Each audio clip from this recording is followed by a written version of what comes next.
Mark and Judy, Jude, as he sometimes called her, met while in college and married a year after graduation.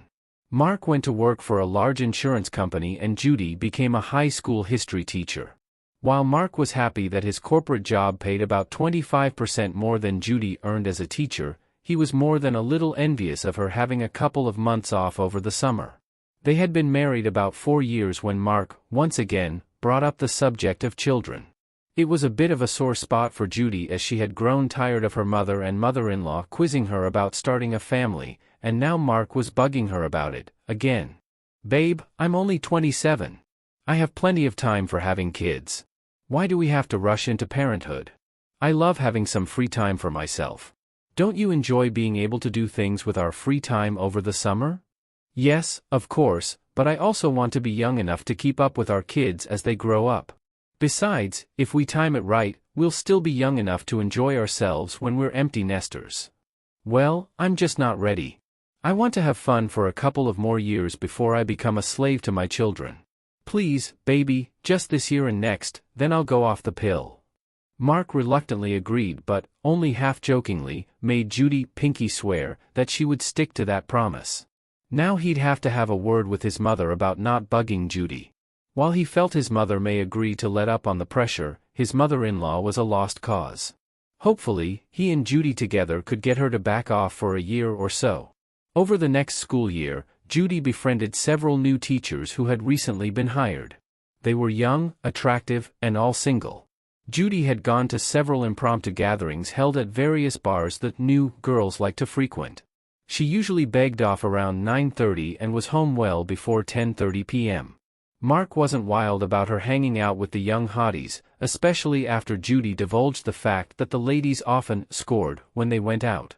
So how do they manage to hook up with these guys when they are out in a group? "Oh, well, they all love to dance and the guys usually swarm around our table as soon as the music starts," Judy said and then blushed a little, knowing what was coming next. Dripping sarcasm, Mark said, "I see, and, naturally, the guys just go after the single girls. I'm 100% sure when the boys see your ring they completely understand you're off limits and never try to hit on you. Right, dear? Well, I sometimes get asked to dance, but I make it known I'm married and it's just a dance. Besides, I'm no competition for those girls." "Bullshit. I've seen all those young Bambis. They are cute but you are every bit as hot as any one of them." Judy blushed shyly. "You're just saying that because you're my husband and you're hoping to get laid tonight." Then she smiled and said, "Well, guess what, smooth talker, it worked." She then grabbed his hand and dragged him off to their bedroom. Mark stared at the ceiling as Judy rested her head on his shoulder.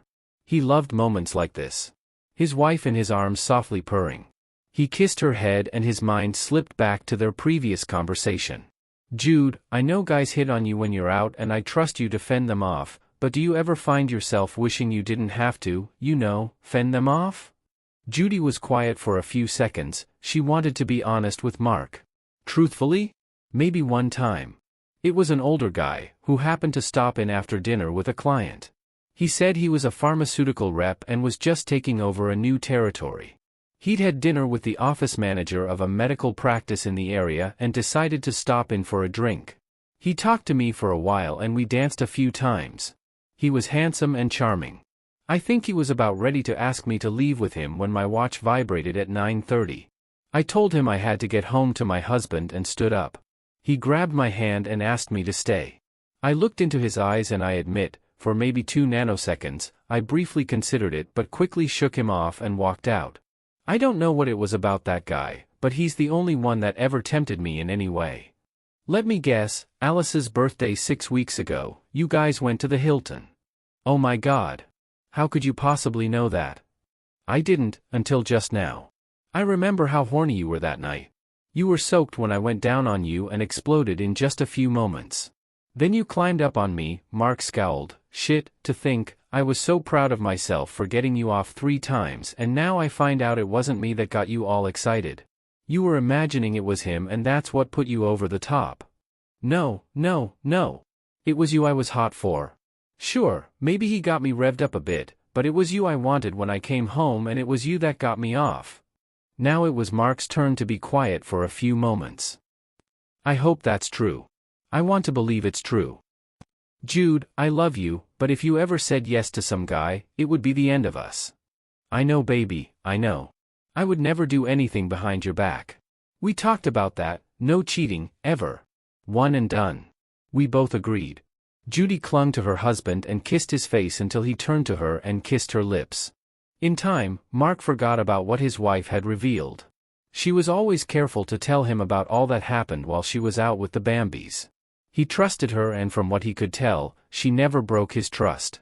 The next summer, 3 weeks before Judy's summer vacation ended, they dumped the last of her birth control pills. In a couple of weeks, they would start trying to make a baby. Mark was excited about it, and Judy claimed to share his excitement, but part of her was nervous about starting that phase of her life. Mark was vaguely aware of his wife's apprehension, so he planned a short trip to the beach, thinking it would be a good finish to Judy's summer vacation. Judy loved the idea of a romantic getaway and bought a skimpy new bikini and a few sexy summer dresses for the occasion. The resort was beautiful and the happy couple was enjoying being pampered by the staff. They spent the first 2 days lying in the sun and wandering the beach hand in hand. Their evenings consisted of a light meal and then watching the sunset from their balcony, followed by hours of lovemaking. It was a blissful time for both of them. On the third night, Judy suggested they go dancing at one of the nearby clubs. She donned a slinky emerald green dress and heeled sandals. Wow, Jude, you look fantastic. How am I going to keep the wolves at bay tonight? Judy laughed. Don't be silly, you're the only animal I have any interest in. The club was hopping. The music pounded as the dancers moved to the beat. Judy was a sexy dancer and she attracted a lot of attention. Each time they returned to their table for a break, several young horn dogs came to their table and asked Judy for a dance. Mark could see she was flattered, but Judy declined each offer. Toward the end of the evening, a handsome, casually dressed, older man slowly approached their table. Mark spotted him before Judy was aware of his approach and stopped talking in mid-sentence. Judy turned to see what had distracted her husband. Judy? The gentleman cautiously asked. Stephen. Judy gushed. What are you doing here? She stood to embrace the interloper as Mark looked from one to the other. Judy then turned to Mark, who had risen to his feet. Mark, this is Stephen, we met at April's birthday celebration. Stephen, this is my husband, Mark. Mark was a little taken aback as his brain slowly assimilated the information. This was the guy who had tempted her that night when she was out with the girls. The guy who had sent Judy home all fired up. This guy was responsible for one of the best sex sessions he'd ever experienced with his wife.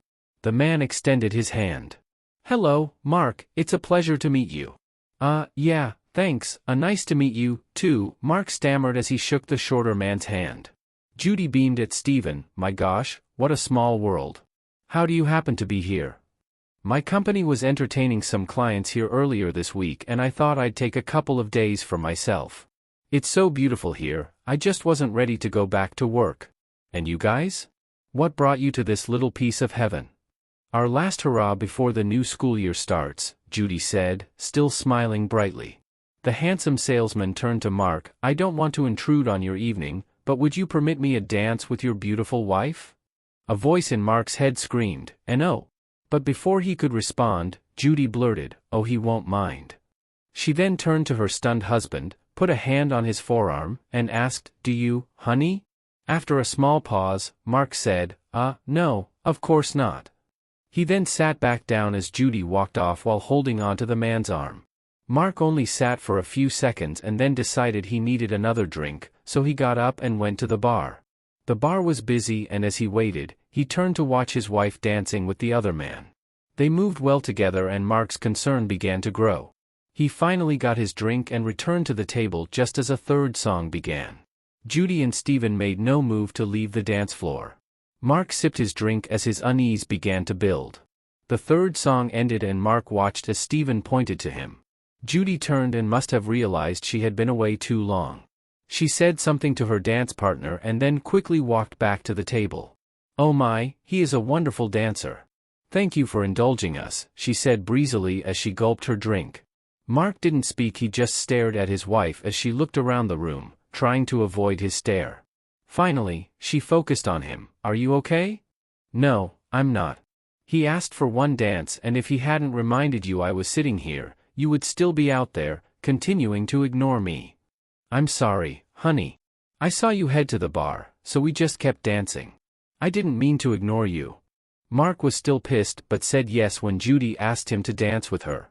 They danced to several slow songs and Judy clung to him as they swayed to the music. When they returned to their table, Mark left to get them fresh drinks. Mark turned away from the bar with a drink in each hand. As he navigated around a few patrons, he glanced up to locate his table. He nearly dropped his drinks when he saw Steven standing by Jude's chair. He was bent over and talking into her ear. He placed his hand on the table then turned and walked away. So your boyfriend was back. Was he asking for another dance? Judy just shook her head and reached for the glass of wine Mark had placed in front of her. She took a long drink and then another. Mark glared at her waiting for her to speak. She drained her glass and then stood.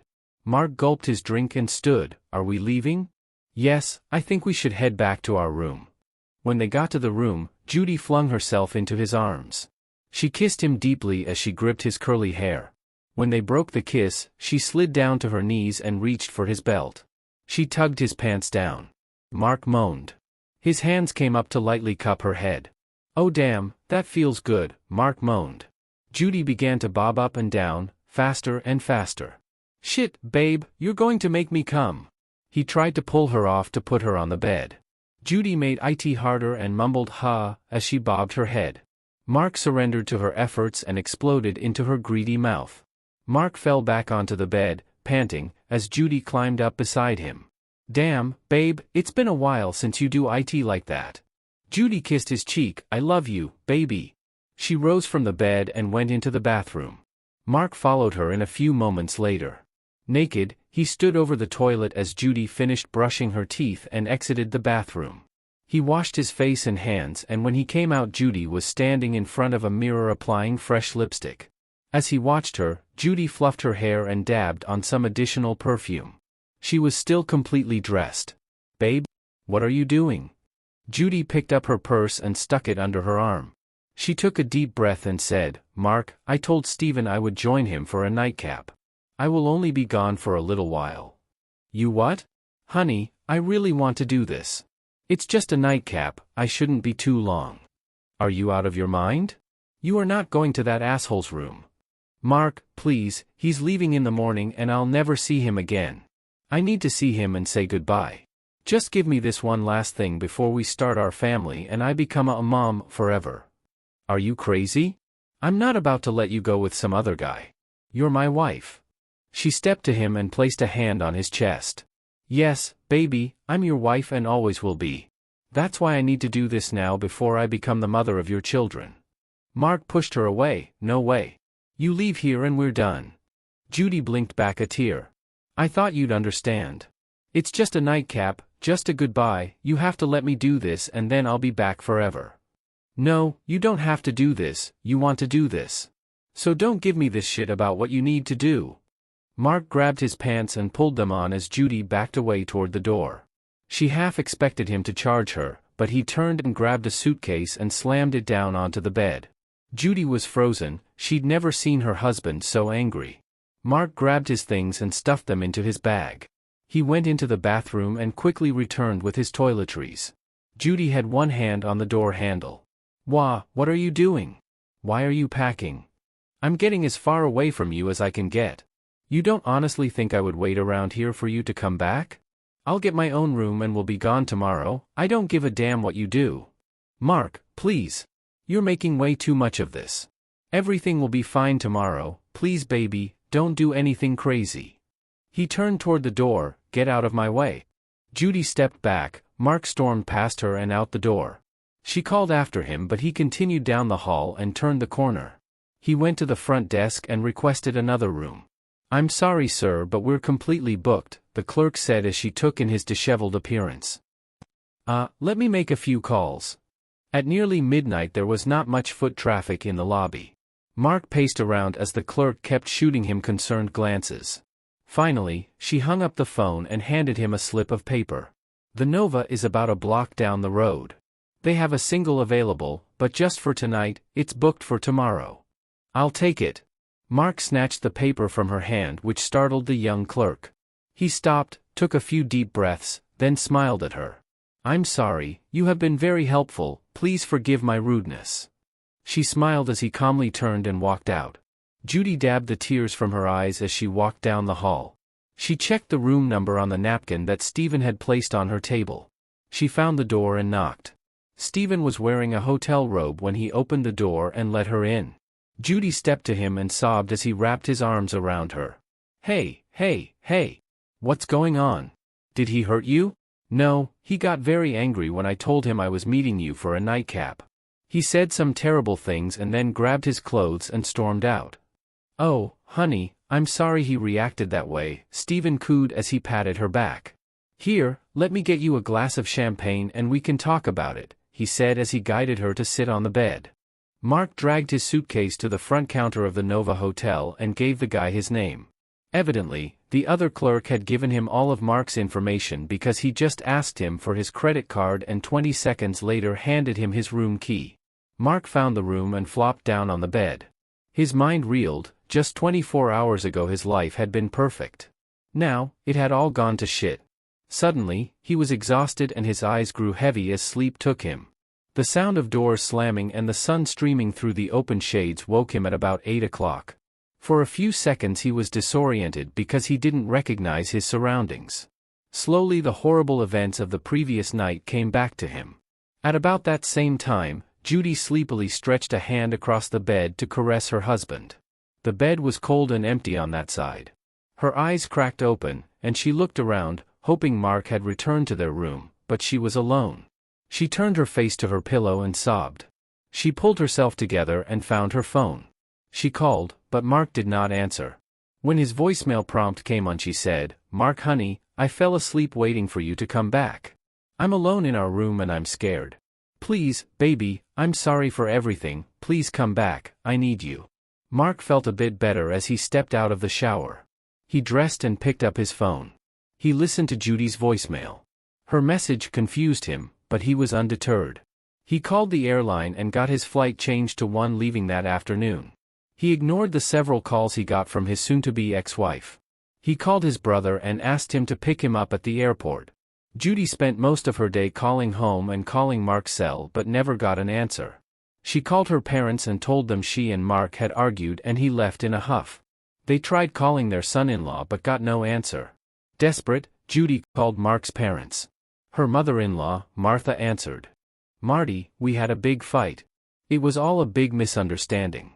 We both said some stupid things and he stormed out. I thought he might come back last night but I woke up alone. I have no idea where he is. He's back here. He's staying at John's. You'd better get home and get this mess straightened out, he's talking about divorce." "Oh, God. I don't want a divorce. Please, Marty, can you talk some sense into him? He's my son, I love him, but he makes his own decisions. If you love him, you better get your ass back home and convince him that you do." While Judy was making her way back home, Mark was meeting with his attorney. "I just want out. She went off to fuck another guy, no way can I forgive that." "Okay, this is a no-fault state so you can file right away if you wish. You will split everything 50-50. She makes a little less than you, but there will probably be no maintenance.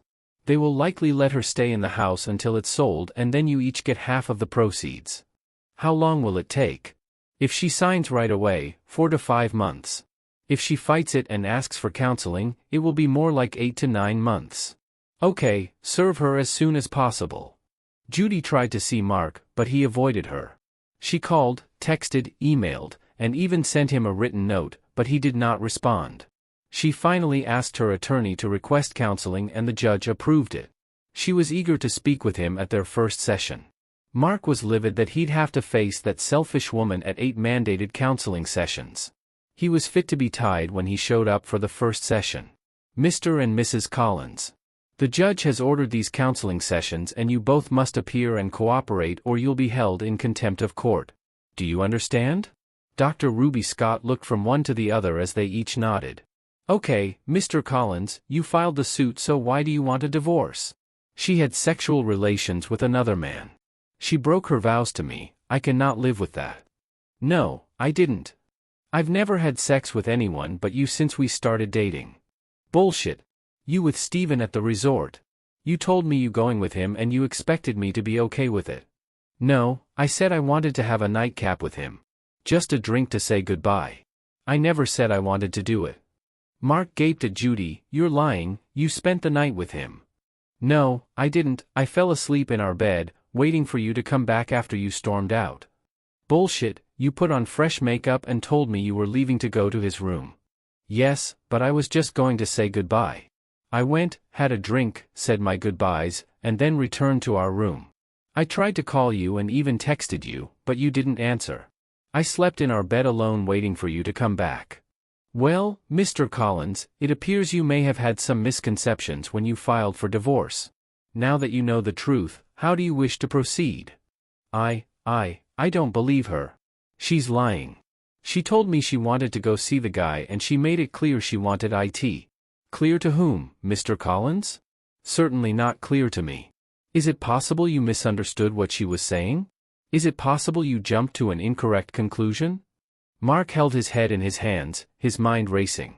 My God, did I misunderstand? No. This is just a ploy. She fucked that guy, I know it. He shook his head. He looked at Judy and then Dr. Scott. Sorry, Doc, I just don't believe her. Well, we have 7 more sessions to try to sort this out, but it seems to me that without any proof to the contrary, we must take Mrs. Collins's word that she did not have sex with another man. At the 3rd session, Judy said she had something new for Mark to consider.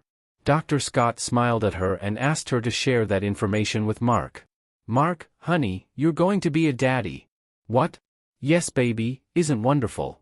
We made a baby, just like you wanted, just like we planned. But how? We haven't had sex in nearly 2 months. That's right, I am 8 weeks pregnant. Do you remember when I came off the pill? Well, usually it takes a little while, but your swimmers must have been determined. I figure it happened at the resort. If you recall, we went at it quite a bit, she said and blushed. Mark was gobsmacked. Are you sure? I mean, absolutely sure you're pregnant? Yes, of course. I went to the doctors and got tested. She said I was 8 weeks along. Honey, we're going to have a baby. I can't believe it. A baby? We're having a baby? Yes, it is exactly what we wanted. Please, Mark, I want us to be a family. Will you at least consider coming back home? So far, I'm managing okay, but I would love to have my husband at home, helping me out a little. Mark was still in shock, his mind a whirl of thoughts. Is this possible? Jude is actually pregnant. I'm going to be a dad. Oh my God. Finally, he looked up at Dr. Scott. Is this real? She laughed. Well, I've seen the medical report, and yes, she is pregnant. This is not a trick. Now Mark, because you are about to become a father, don't you think it might be better if you were to return home? Still stunned, Mark just nodded his head. Judy jumped up and grabbed him in a big hug. Oh, Mark, we're having a baby. I just know you're going to be the best dad ever. Mark moved back into his house. He was overwhelmed by the outpour of affection from all the future grandparents. The grandpas quickly cleared, cleaned, painted, and completely furnished a nursery in what had been a spare bedroom. The grandmas decorated the new nursery with neutral soft items and promised more as soon as they learned the gender of their long-awaited grandchild. Judy was so happy to have Mark back in the house. She knew he still had lingering doubts about her foolish actions at the resort. Dr. Scott had cautioned her to take things slow and not to pressure Mark in any way. As her morning sickness faded, she began to feel horny all the time. Mark was sleeping in their bed, but they had not had sex since his return. He had been kind and attentive, but now her needs were growing stronger. She had done what Dr. Scott advised, but she was growing frustrated. She decided she had waited long enough. Mark smelled the aroma of Judy's delicious lasagna when he entered the house. He could hear Judy rattling pans around in the kitchen. He glanced into the dining room and could see it was set with their formal dishes. He stopped short when he stepped into the kitchen. Judy was tossing a salad and had her back to him. She was wearing an apron over her short little kimono-style silk robe. The robe barely covered her ass, exposing her smooth tanned legs. Her 4-inch black heels caused her calves to flex. He had always admired her shapely legs and never more so than when she wore that robe. So what's all this? Judy startled and spun to face him. Mark. I didn't hear you come in, you startled me. Sorry. Is that lasagna I smell? And garlic bread? Yes, baby. I wanted to do something special for you tonight. Will you pour yourself a glass of wine and help me dish this up? Mark carried in the pasta and bread and then sat at the table. In the kitchen, Judy slipped the apron off and carried the salad into the dining room. The tiny robe she wore allowed her breasts to sway and bounce as she walked toward the table. She smiled as she watched Mark's eyes track her braless tits. She sat the salad bowl down and then leaned over to kiss Mark on the forehead. As planned, the robe gaped open, giving Mark a view of her impressive chest. She smiled widely when she saw him quickly lick his lips. So how was work today? She asked as she slid into her seat. Oh, fine. It was kind of a slow day. And yours? How was your day? They made small talk as they ate and Judy refilled Mark's wine glass a couple of times while she sipped water from hers. I hope you like the wine. I took a small sip when I opened it and I thought it was pretty good. It's excellent. I'm sorry you can't enjoy more of it. Your lasagna is excellent, as always. So, did you, perhaps, plan a dessert? Judy got up and carried the leftovers into the kitchen. When she came back to the table, she stood next to Mark's chair. To answer your question. She untied the sash to her robe and let it hang open, exposing her ample breasts and her tiny black thong. Yes, I did plan something special for your dessert. Mark's eyes drank in her sexy attire and he did not resist when she took his hand and led him to their bed. Judy stooped and unbuckled his pants and slowly slid down his zipper. She stood, unbuttoned his shirt.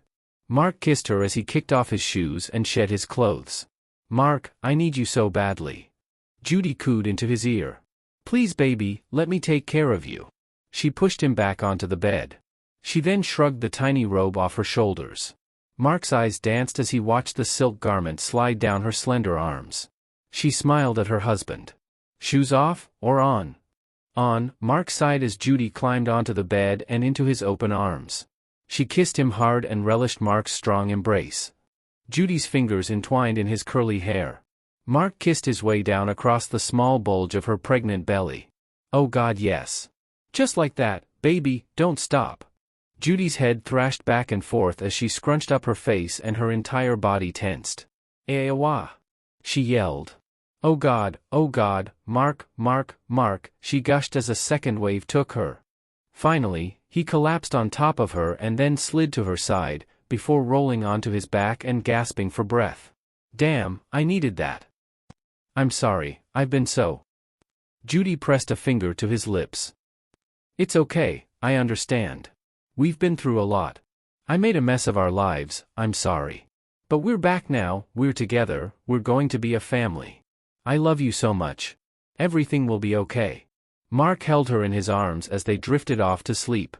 Over the next several months, Judy and Mark had sex nearly every day. As her due date drew near, they became more cautious, but still enjoyed sex every chance they got. Judy was as happy as she'd ever been. They had declined to learn the sex of their baby, so she and Mark had picked both boy and girl names. She was pretty sure she was carrying a boy and was equally sure Mark was hoping for a son. All of their family was gathered at the hospital when Judy went into labor. The birth went fairly smoothly and Mark was at her side as she delivered her first child. You have a son. The doctor announced as he handed the baby to the nurses. The nurses quickly took the boy and began cleaning him up as he wailed loudly. Mark bent and kissed his wife's sweat-drenched face. You did it, Jude, we have a son. His voice quivered with emotion. A nurse brought the crying child to the bedside and placed the baby in Judy's outstretched arms. As Judy cooed, Mark bent to peer at his newly born son. What the fuck? Mark jumped back as if electrocuted. The color drained from his face and he staggered away from the bed and stumbled into the 4 grandparents who had just rushed into the room. Mark? What is it? What's wrong? Is the baby okay? The grandparents peppered him with questions as he pushed past them and ran from the room. Martha was the first to reach Judy and the baby. Oh my God, she exclaimed and turned away. The other grandparents quickly crowded around the bed. The baby had stopped crying and was cooing at his mother. His dark thin hair was plastered to his tiny head and his slanted brown eyes sparkled. He was the spitting image of his handsome father, Stephen Choi. After the chaos passed, Mark returned to the maternity ward and insisted his name not be listed on the birth certificate, and the hospital staff complied. His father convinced him to talk to Judy and get her side of things. He reluctantly walked into her room. Mark looked around the room, but the baby was not there. He gave Judy a questioning look. "Where's the baby?" "They took him to the nursery so I could rest. My folks are down there too." "Mark, I'm so sorry, I had no idea the child could have been Stephen's." "Really? So he knocked you up by just talking to you?" Judy hung her head. "No, obviously I lied about that night. I was with him, but just once. I was upset and he consoled me. We had some champagne and then he started rubbing my back and, well, it just happened."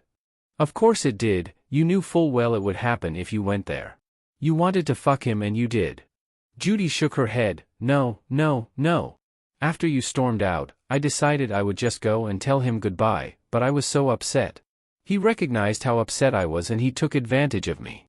As soon as it was over I ran back to our room and cried all night." "So when you said you only spoke to him and then spent the night waiting for me to come back to our room, you left out a tiny detail, the part where you fucked him and then went back to our room." Tears streamed down Judy's face as she sobbed uncontrollably. She nodded her head. "I had hurt you enough, so I lied. I never even considered the baby could be his. We just did it the one time and you and I had done it dozens of times that week. Please, Mark, I love you. These last few months have been so great, can't we get past this?" "No, Jude, we can't. I loved you with all I had and you crushed that love when you told me you had to be with him one last time. Like a fool, I let you convince me you had seen the light and walked away from him, but that was just a lie. Well, I'm done being lied to and played for a fool." Judy wailed. "No, please Mark, please. I will get all of my stuff moved out of the house. You can stay there until the divorce is final, then we can sell it and split the proceeds unless you and Stephen want to buy me out." Judy's cries filled the room as he walked out. His mother-in-law was just coming back from the nursery and grabbed him in the hallway. "Mark, I know this is a shock, she made a huge mistake, but she loves you and I think you still love her. Is there any way you can forgive her? I'm sorry, there were just too many lies, and now the baby? It's too much," he said as he gently separated himself from her grasp and walked away. Mark quickly moved down the hall toward the elevators, hoping he could escape before he ran into more relatives. "Hold that elevator," he called and saw an arm come out to stop the closing doors. "Thank you," he mumbled to the nurse who had held the door for him. They rode down in silence and both walked toward the parking lot. Mark had his head down and moved as if the weight of the world sat on his shoulders. "Are you okay?" the nurse asked. Mark nodded and tried to hide his tear-streaked face.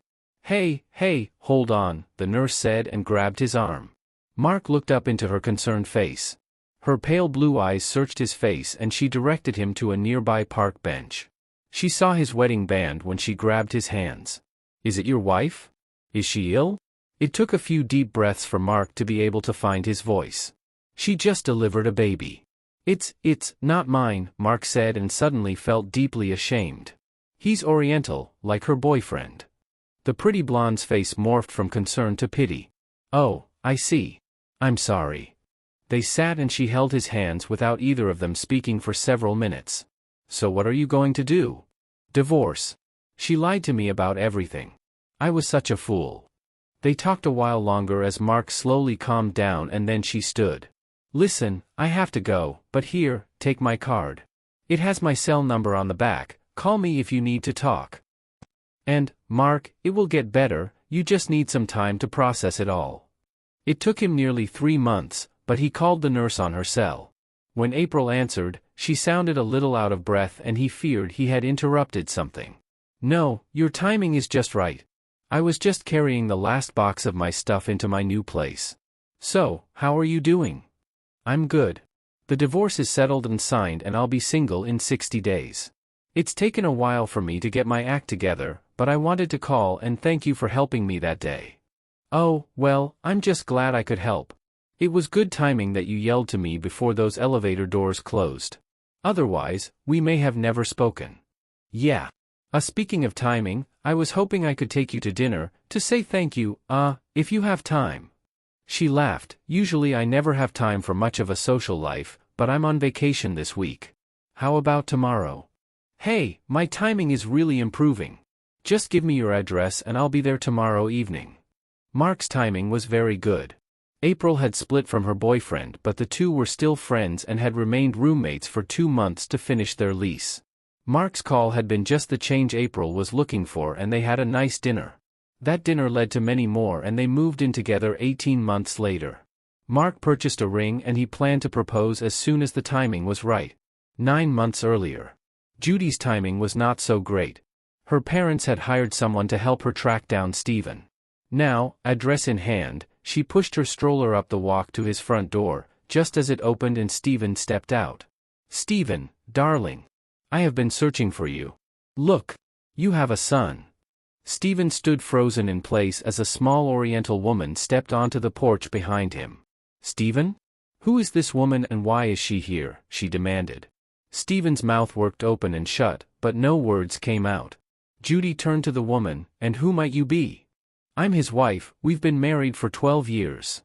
"Wait, what did you say about a son?" Stephen staggered back against the porch railing, flipped over it, and landed in his rose bushes just as his automatic timer activated his sprinklers.